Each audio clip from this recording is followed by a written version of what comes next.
I've got so many more questions for you, but one, I know I'm going to see you again probably next summer when we're talking about Glitch.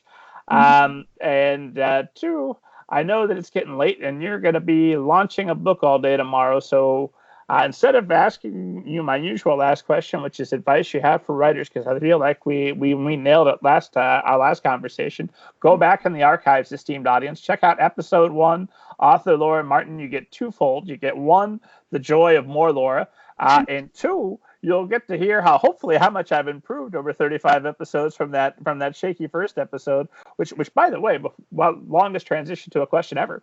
But I really do have to thank you, because I couldn't have been luckier that you were my first guest. If I'd done somebody else where the onus was on me to be a better host than I was, I don't know that there would have been a second episode. But because it was you and you came in all poised and professional and ready to go, and you had good stories and great advice to share, I was standing back half the episode being like, wow, this is a really good episode. I must really be onto something here.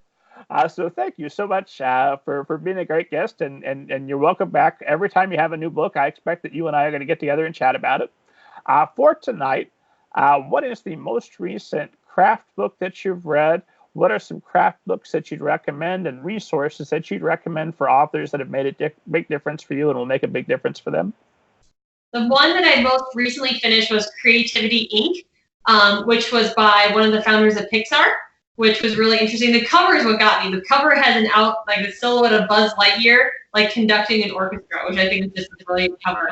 But he talks a lot about the creativity that went into creating that company and how they fostered creativity within it.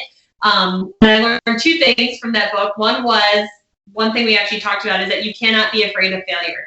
That failure is just part of being creative. That it's in the web of it, and that if you're not failing, you're not really creating. And that even the best creators have failures, and it's fine.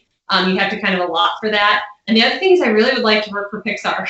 They sound fabulous. The way they approach ideas and people and the way that they run their whole company. They had a whole day where literally no one was supposed to do anything but come up with ways to make Pixar better. And they just had a huge brainstorm of every single person there trying to figure out how to make their company better and fix the problems within it, which I think is just brilliant. So many times companies don't do that. They just keep marching forward with the problems that they have. So that one is really great. I love Middle Grade Ninja Blog. I'm not just saying that because it's you. It's one of the things I've been following for years, since before I was published, just because it's a wealth of resources. Your podcast, I was listening to before we got on here. You have your Clips episode, which is like 3 hours long, which is like committing to an audiobook, but it was worth it. You said 3.5 hours. Others, which is great. So one of the other blogs that I always recommend when people, and it's so funny, I get emails all the time of people wanting me to help them get published and explain how to get published, which I'm always like, it's, the internet's out there now. Like there's so many resources that I feel like I didn't even have when I started. But Janet Reed is a literary agent, and she has 2 blogs which I think are incredibly useful to people who are just trying to get published. One is called Query Shark, where she lets writers submit their query letters, and then she just rips them to shreds and tells them where it didn't work or where it is working and where she would have stopped reading and why this isn't working. And I read the entire backlog of that when I was trying to get published. I mean, I read everything she'd ever written, trying to figure out how to write that perfect query letter. And then she has another blog that's just under her own name, where writers can submit questions about the publishing world, and then she answers, what to do and what not to do. So I feel like a lot of getting published is not making stupid mistakes and knowing what to do and how not to bug somebody and make somebody mad.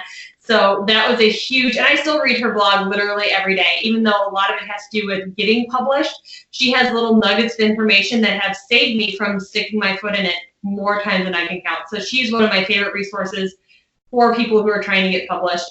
And then just reading books in your genre. So I try to read a lot of middle grade and young adult, trying to see what other people are doing, and then not trying to jump on the trends of what people are doing right now. And actually, you talked about that one of your podcasts a little bit ago about how, when Twilight was out, if you were trying to also write a book about sparkly vampires, your sparkly vampire book was going to come out 3 years after the trend had ended. So you really can't try to chase trends in publishing, because publishing is so slow. By the time your book comes out, the trend is old news and tired, and nobody wants to read that kind of stuff anymore. You have to kind of just write the stuff that sets your heart on fire, that you get excited by, that you find really interesting, and hope your reader feels the same. And that you've got to be excited enough about to not only do multiple drafts of, but to still be excited about it, a year, 2 years later when you're finally on podcast talking about it, right? Yeah. You're like, okay, what was that book about that I wrote 2.5 years ago? Oh, please, let me quickly reread this thing.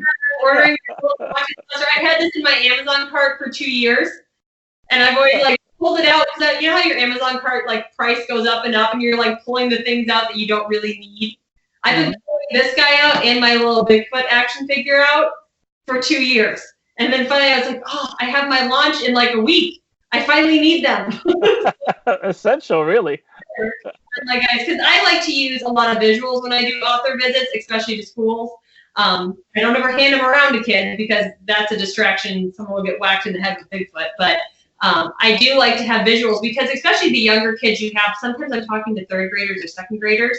They need something, whether it's a PowerPoint behind you or something in your hand that you're using to, describe what a dinosaur looks like. They need stuff.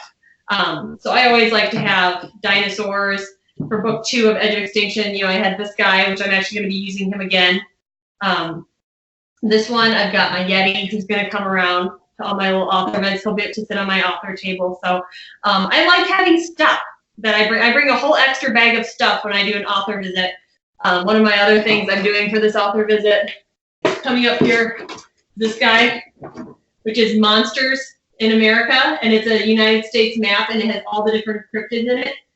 Just because I think kids don't realize how many cryptids are out there until you start talking about all the places that they are. And especially when you talk about the ones that are in their own state, I think kids get really excited.